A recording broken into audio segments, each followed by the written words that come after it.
teman-teman, kembali lagi dengan kami. Di sini saya Dwi Sari dan dua teman saya, Fernando Masio dan juga Nanda Arifal.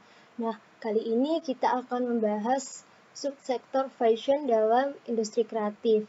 Dan kami memilih ide bisnis fashion etnik dan kain tenun.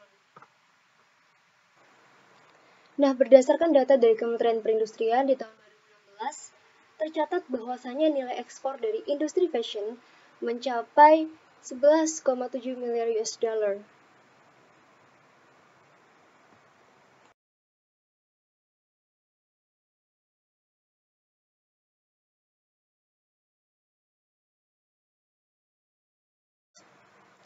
Hal ini dapat dibuktikan dengan perkataan David Cameron yang menyatakan bahwa sektor ekonomi kreatif di bidang fashion akan berkembang dan Indonesia akan menjadi negara ekonomi terbesar ke-7 pada tahun 2030 mendatang. Pencapaian ini diprediksi akan disertai dengan peningkatan jumlah pelajar dalam negeri yang akan menuntut ilmu ke Inggris. Adapun realisasi nyata dari program peningkatan SDM ekonomi kreatif subsektor fashion adalah melalui dilibatkannya 5 desainer ternama Indonesia di London Fashion Week.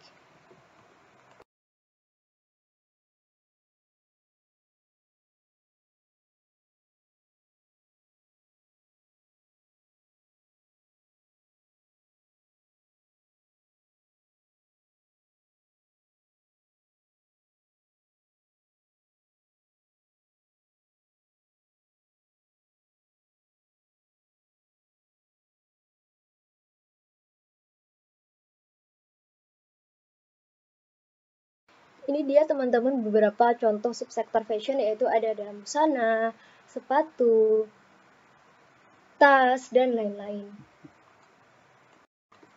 Subsektor fashion sendiri memiliki beberapa tantangan, yaitu dalam subsektor ini harus menghadapi banyak sekali tantangan dari fashion lokal yang masih menjadi anak tiri.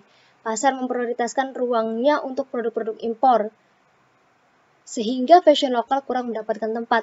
Sedangkan tantangan lain yang tak kalah penting adalah sinergi industri hulu ke hilir, mulai dari pabrik tekstil, garment, perancang busana, sampai ke urusan pasar. Dan terbukti rata-rata dalam ekonomi kreatif subsektor fashion itu digawangi oleh muda-mudi yang berusia 18-35 tahun. Jika konsistensinya terus bisa dijaga dan animo masyarakat pada produk fashion terus meningkat, maka ini akan mampu menjadi lapangan pekerjaan baru yang menyerap cukup banyak tenaga kerja. Dengan begitu, pada akhirnya, perekonomian nasional pun akan ikut berkembang.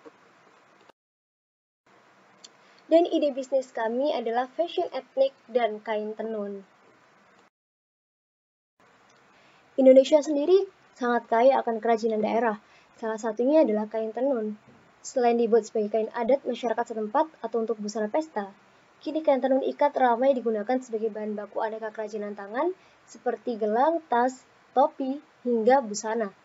Para pengusaha kerajinan ini bisa meraup omset hingga puluhan juta rupiah dan bahkan lebih per bulannya.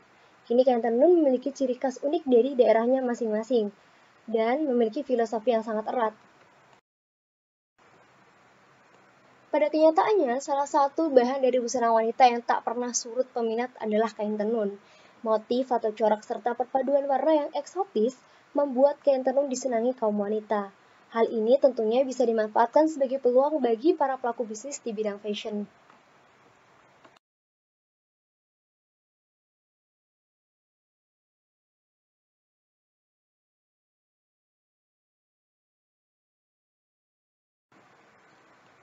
Semua jenis katun yang dibuat pengrajin tradisional memang mengeluarkan dana yang tidak sedikit. Harga jualnya dimulai dari 500.000 hingga 10 juta, bukanlah nilai yang kecil.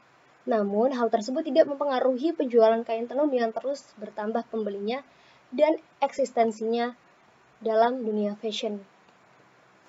Berikut adalah contoh kain tenun menurut daerahnya yang cukup terkenal, yaitu tenun Jawa Timur, tenun Lombok, dan tenun Sengkang dari Sulawesi Selatan.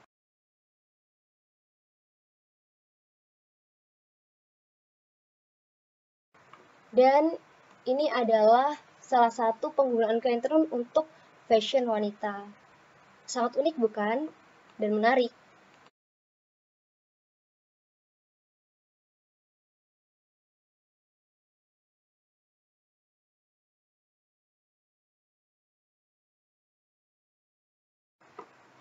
Kain tenun merupakan salah satu bahan busana kaum Hawa atau wanita yang tidak pernah surut peminatnya. Memiliki motif atau corak yang dengan perpaduan warna yang eksotis membuat bahan kain tenun digemari oleh banyak kaum Hawa. Dari hal tersebut, tentunya terlihat peluang bisnis yang bisa dimanfaatkan, meskipun tak ditampilkan bahwa untuk mendapatkan bahan baku yang tentu saja, seorang pebisnis harus merogoh kocek atau modal yang tidak sedikit.